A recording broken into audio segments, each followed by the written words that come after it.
नमस्कार दोस्तों, मैं प्रदीप कुमार सिंह ज़िंदगी तेरा शुक्रिया में आप सभी का बहुत बहुत स्वागत करता हूँ।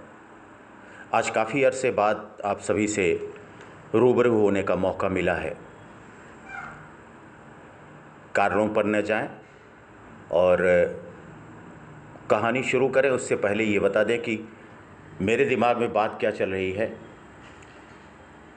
हम सभी परेशान रहते हैं अपनी उन्नति के लिए, अपनी प्रगति के लिए। तो सवाल ये उठता है कि वह कौन है जो हमारी प्रगति में रुकावट उत्पन्न कर सकता है। तो आइए इसका जवाब ढूंढते हैं मेरी इस कहानी के ज़रिए। आज की कहानी का शीर्षक है श्रद्धांजलि। एक दिन जब ऑफिस के सभी कर्मचारी ऑफिस पहुंचे तो उन्हें दरवाजे पर एक पर्ची चिपकी हुई मिली। उस पर लिखा था, कल उस इंसान की मौत हो गई जो कंपनी में आपकी प्रगति में बाधक था। उसे श्रद्धांजलि देने के लिए सेमिनार हॉल में एक सभा आयोजित की गई है। ठीक 11 बजे श्रद्धांजलि सभा में सबका उपस्थित होना अपेक्षित है। अपने एक सहकर्मी की मौत की खबर पढ़कर पहले तो सभी दुखी हुए, लेकिन कुछ देर बाद उन सब में ये जिज्ञासा उत्पन्न होने लगी कि आखिर वह कौन था जो उनकी और कंपनी की प्रगति में बाधक था। 11 बजे सेमिनार हॉल में कर्मचारियों का आना प्रारंभ हो गया। धीरे धीरे वहां इतनी भीड़ जमा हो गई कि उसे नियंत्रित करने के लिए सिक्योरिटी गार्ड की व्यवस्था करनी पड़ी। लोगों का आना लगातार जारी था।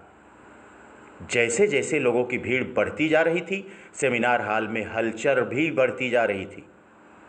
सबके दिमाग में बस यही चल रहा था कि आखिर वह कौन था जो कंपनी में मेरी प्रगति पर लगाम लगाने पर तुला हुआ था।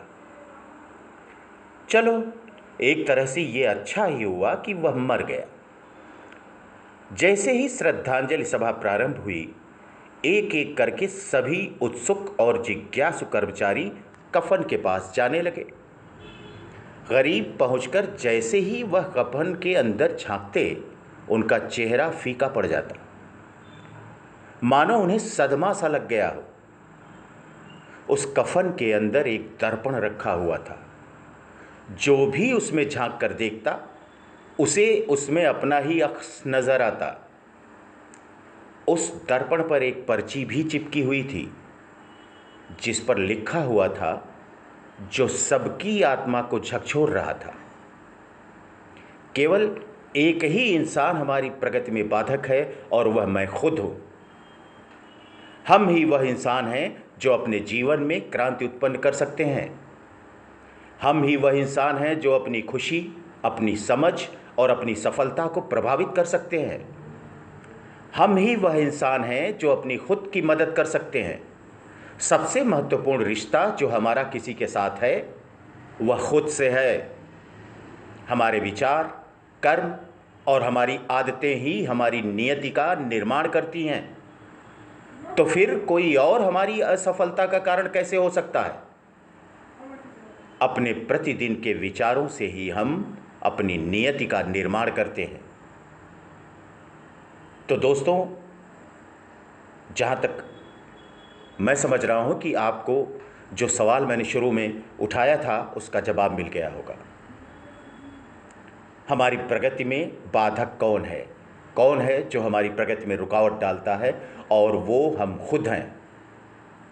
निश्चित रूप से इस कहानी से आपको बहुत कुछ सीखने को मिला होगा। और आपको यदि ये कहानी अच्छी लगी हो, पसंद आई हो, तो प्लीज़ आप सभी कमेंट बॉक्स में जाकर के कमेंट करना मत भूलिएगा। और हाँ, आप सभी मेरे इस प्यारे से चैनल ज़िंदगी तेरा शुक्रिया 7 को लाइक करना, सब्सक्राइब करना और शेयर करना मत भूलिएगा। ज़्यादा से ज़्यादा लोग इसको सब्सक्राइब कीजिए और लोगों से भी सब्सक्राइब करवाने की कृपा कीजिए, क्योंकि आप सभी का प्यार और आशीर्वाद मेरे लिए और मेरे इस चैनल के लिए दवा की तरह काम करता है। तो दोस्तों, आज के लिए बस इतना ही। फिर मुलाकात होगी किसी अच्छी सी प्यारी सी कहानी के साथ, अपने अंदर सीख लिए हुए।